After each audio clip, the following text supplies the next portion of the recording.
আমরা আজকে চলে আসলাম ইজ্জতপুর ব্রিজে। এখানে এই নতুন ব্রিজ হয়েছে।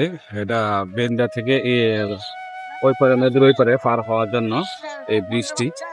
তো এই ব্রিজটি অনেক সুন্দর, নতুন করে ঈদের সময় রং লাগানো হয়েছে। তো আপনারা দেখতে পারতেছেন এই ব্রিজটা আসলে অনেক সুন্দর একটি ব্রিজ। এখান থেকে আমরা আজকে ঈদের পরে চলে আসলাম। এখানে খুব নিরিংলি পিরামিডি লোকজন খুব কম, এই জন্য আমরা চলে আসলাম।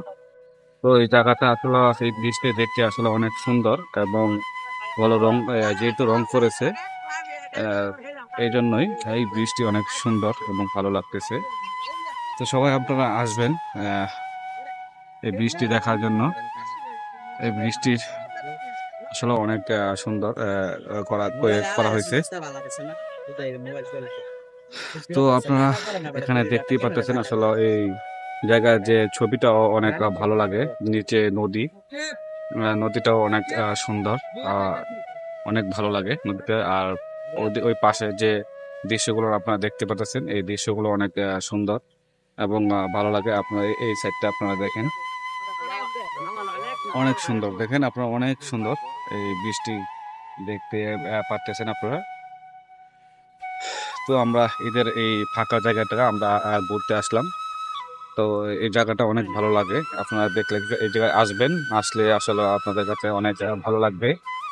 দিয়ে আসলে ওই পারে যাওয়া, নিগরি যাওয়ার যে রাস্তাটা, এটা এই ব্রিজ দিয়ে এই নিগরি এই রাস্তাটা যাওয়া যায়। কিন্তু আগে এক সময় এটা নৌকা দিয়ে আমরা এই দিক দিয়ে পার হতাম। তো এখন বৃষ্টি হওয়াতে মানুষের জন্য আসলে উপকৃত হয়েছে।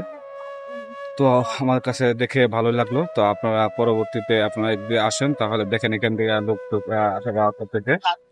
তো সব মিলিয়ে ভালো লাগলো।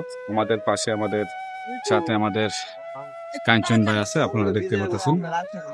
কাঞ্চন ভাইকে অসংখ্য ধন্যবাদ। হাই কাঞ্চন ভাই। ওকে, ধন্যবাদ কাঞ্চন ভাই। তো আজকে আমি এই পর্যন্ত রাখলাম। পরবর্তী ভিডিওতে আপনারা আবার আসবেন ইনশাআল্লাহ।